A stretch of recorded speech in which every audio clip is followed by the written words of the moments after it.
Hello my dear students, प्यारे बच्चों, आप सभी को मेरा बहुत बहुत आशीर्वाद। बच्चों, आपकी रिक्वेस्ट थी कि सर आप हमें नरेशंस के बारे में थोड़ा बताएं। तो सर मैं आप सभी की रिक्वेस्ट पे कोशिश कर रहा हूं कि भाई मैं आपको नरेशंस के बारे में थोड़ा बताऊं, और उम्मीद करता हूं कि भाई आप इसको अच्छे से देखेंगे और आपकी समझ में भी आएगा। फिर भी अगर किसी बच्चे को कोई क्वेरी रहती है, किसी बच्चे की कुछ समझ में नहीं आता है, तो वो मेरे से पर्सनली व्हाट्सएप पे या फिर कॉल करके भी बात कर सकता है इस बारे में। सो बच्चों देखिए, नरेशंस को करने से आपको जो है ना टेंसेस के जो स्ट्रक्चर्स हैं उनके बारे में पता होना चाहिए।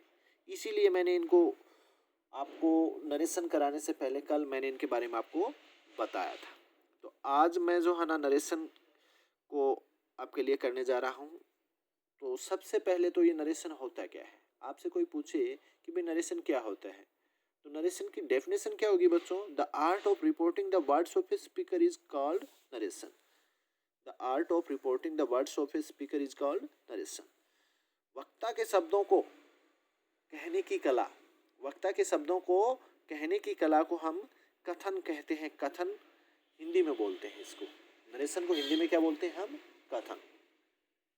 अब देखिए टाइप्स ऑफ नरेशन। भाई नरेशन कितने प्रकार का होता है? मेनली नरेशन आपका होता है टू टाइप्स। नरेशन आपका कितने प्रकार का होता है? दो तरह का। फर्स्ट हम बोलते हैं इसको डायरेक्ट नरेशन और डायरेक्ट स्पीच। सेकंड हम इसको बोलते हैं इनडायरेक्ट नरेशन और इनडायरेक्ट स्पीच। दोनों के नाम से ही स्पष्ट है बच्चों, देखना। जैसे मैं यहाँ पे ले रहा हूँ first direct speech. Direct means सीधा, और स्पीच जो आप बोल रहे हैं वो चीज़, जो चीज़ आपने बोली है उसको सीधा कहना, यानी कि वक्ता के शब्दों को ज्यों का त्यों कहना क्या कहलाता है भाई? डायरेक्ट स्पीच कहलाता है। और इसकी पहचान क्या होती है? कैसे पहचानोगे ये डायरेक्ट स्पीच है? इसमें वक्ता के शब्दों को इन्वर्टेड कोमाज, ये होते हैं आपके इन्वर्टेड कोमाज, में रखा जाता है। वक्ता के शब्दों को किस में रखा जाता है भाई? इन्वर्टेड कोमाज में रखा जाता है। ठीक है ना। नेक्स्ट देखिए इनडायरेक्ट स्पीच। इनडायरेक्ट नाम से ही स्पष्ट है, डायरेक्ट नहीं है, सीधा नहीं है। उसको जो है ना हम बदल करके, घुमा करके कह रहे हैं। तो वक्ता के शब्दों के सारांश को, वक्ता के शब्दों के सारांश को अपने शब्दों में कहना इनडायरेक्ट स्पीच कहलाता है। यानी कि वक्ता ने जो बोला है उन शब्दों का हमने सारांश निकाल लिया और उसको अपने लहजे में, अपने शब्दों में हमने कहा, तो उसको हम कहते हैं इनडायरेक्ट स्पीच। अब बच्चों बात करते हैं फर्स्ट के बारे में, पार्ट्स ऑफ डायरेक्ट स्पीच। ये डायरेक्ट स्पीच जो होता है ना, इसके हिस्से, इसके पार्ट्स कौन कौन से होते हैं? तो मैं एक डायरेक्ट स्पीच यहाँ पे ले रहा हूँ आप लोगों के लिए।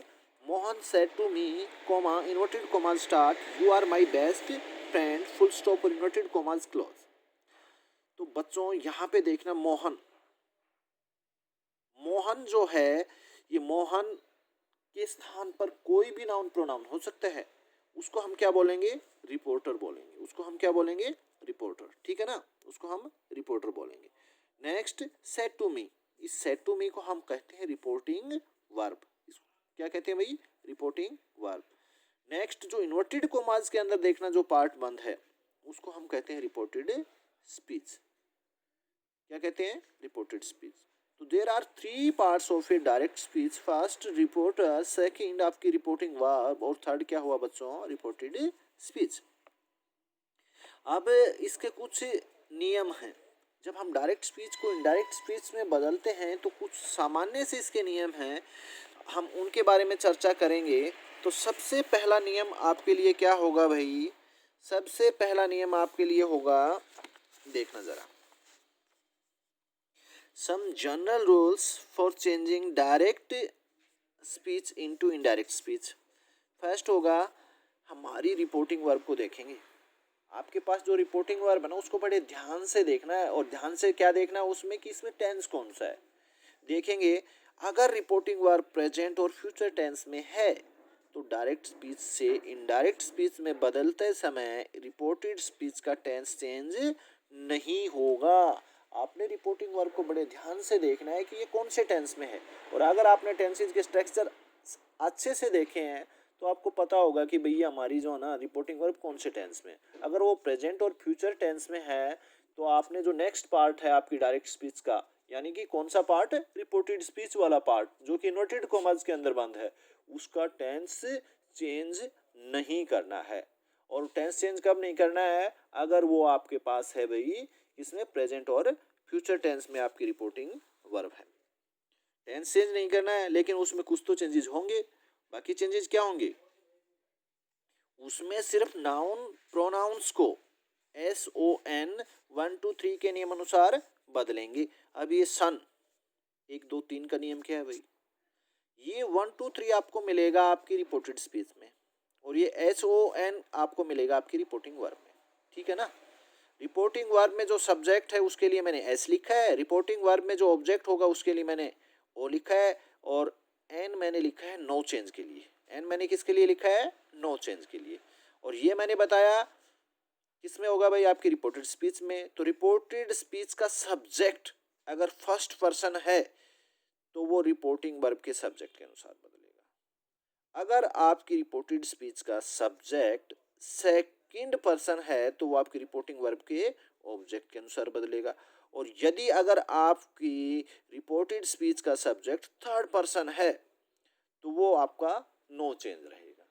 तो फर्स्ट पर्सन में कौन कौन आते हैं, आई और वी। सेकंड पर्सन में कौन आता है, यू। थर्ड पर्सन में कौन आता है, he she it any single any name और दे। क्या आता है भाई, he she it any name और दे। तो अगर आई और वी है तो वो सब्जेक्ट के अनुसार बदलेगा, यू अगर है तो वो आपका ऑब्जेक्ट के अनुसार बदलेगा, और अगर ही सी इट एनी नेम और दे है तो वो किसके अनुसार बदलेगा, नहीं बदलेगा, नो चेंज। और नियम अनुसार कोमा और इन्वर्टेड कोमाज को हटाकर कंजक्शन लगाएंगे। तो ये कोमा और इन्वर्टेड कोमाज को हटाकर ये नियम अनुसार कंजक्शन क्या लगेगी, ये जैसे जैसे हम आगे नरेशंस को करेंगे तो मैं आपको बताऊंगा तो आपकी समझ में आएगा। अब फिलहाल के लिए देखिए, मैं एक एग्जांपल यहाँ पे ले रहा हूँ। She says to me comma inverted commas start I wake up early in the morning. तो बच्चों इसमें देखना, आपका जो पार्ट है रिपोर्टिंग वर्ब वाला, कोमा तक का जो पार्ट है, सी इसमें क्या आपका रिपोर्टर, सी क्या है इसमें रिपोर्टर, सेज टू मी आपके लिए क्या है इसमें रिपोर्टिंग वर्ब, और जो इन्वर्टेड कोमाज के अंदर पार्ट है वो क्या है आपकी रिपोर्टेड स्पीच।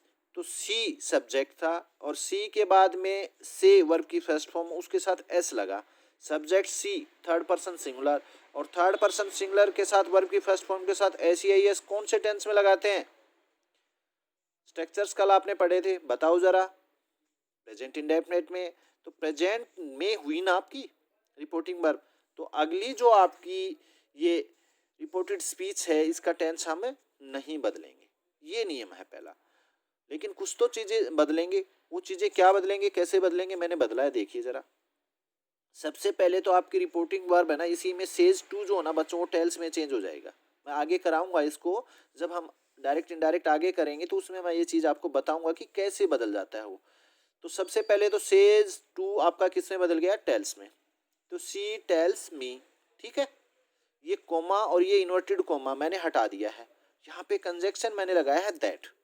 ये दैट क्यों लगेगा, नियम अनुसार लगाया भाई, वो नियम क्या है उनके बारे में मैं आपको आगे बताऊंगा। यहाँ पे मैं सिर्फ एक चीज आपको बताना चाह रहा हूँ कि अगर ये हमारी रिपोर्टिंग वर्ब प्रेजेंट या फ्यूचर टेंस में है तो अपनी जो रिपोर्टेड स्पीच है इसका टेंस नहीं बदलता। बाकी ये कैसे मैंने सेज टू को टेल्स में बदला, कैसे मैंने कोमा इन्वर्टेड कोमाज को हटा के दैट लगाया, वो मैं आगे जैसे जैसे आपको डायरेक्ट इनडायरेक्ट कराऊंगा तो आपको बताऊंगा। नेक्स्ट देखना, अब ये नियम था SON 1 2 3, मैंने कहा था 1 2 3 मैंने लिखा है आपकी रिपोर्टेड स्पीच के लिए, ये है रिपोर्टेड स्पीच जो इन्वर्टेड कोमाज के अंदर बंद है। वन का मतलब है इसका सब्जेक्ट अगर फर्स्ट पर्सन है तो आई और वी, तो फर्स्ट पर्सन है वो किसके अनुसार बदलेगा भाई, आपकी SON, मैंने ऊपर वाला बताया था, रिपोर्टिंग वर्ब के लिए होता है बच्चों, और S डिनोट करता है सब्जेक्ट को, O रिप्रेजेंट करता है ऑब्जेक्ट को, और N आता है भाई नो चेंज के लिए। सो देखिए आई आपका first person changes according to subject of the reporting verb, और वो क्या है आपके पास यहाँ पे सी। तो देखना आई कन्वर्ट किस में हो गया भाई, सी में हो गया ना, क्योंकि आई यहाँ पे किसके रूप में आ रहा था, सब्जेक्ट के रूप में। तो जो चीज सब्जेक्ट के रूप में आ रही है वो सब्जेक्ट के रूप में लिखेंगे, अगर कोई पॉजेसिव है तो पॉजेसिव लिखेंगे, अगर कोई ऑब्जेक्ट है तो ऑब्जेक्ट लिखेंगे। यहाँ पे देखिए आई फर्स्ट पर्सन था, चेंज हो गया सब्जेक्ट के अनुसार, तो सब्जेक्ट क्या है यहाँ पे सी, तो हमने आई को सब्जेक्टिव फॉर्म में क्या लिख दिया फिर सी। लेकिन अब टेंस तो वही रहना है, मैंने कहा टेंस नहीं बदलेगा, लेकिन बाकी चेंज तो करेंगे ना। अब सब्जेक्ट आपका सी हो गया तो वर्ब की फर्स्ट फॉर्म के साथ प्रेजेंट इंडेफिनिट में क्या लगाओगे, एस ई आई एस। तो यहाँ पे वेक के साथ एस मैंने लगाया तो क्या बन गया भाई, she wakes up early in the morning. तो बच्चों ये मैंने आपको आज कराया है। अब थोड़ी सी खांसी आज मेरे को आ रही है, इससे आगे नेक्स्ट वीडियो में आपको कराऊंगा, और उम्मीद करता हूँ कि भाई जितना मैंने आज आपको बताया उतना आपकी समझ में आया होगा, और आप इसको करके भी देखेंगे। कहीं पे अगर आपको कोई समस्या कोई दिक्कत है तो आप मेरे से बात करेंगे। Thank you, have a nice day.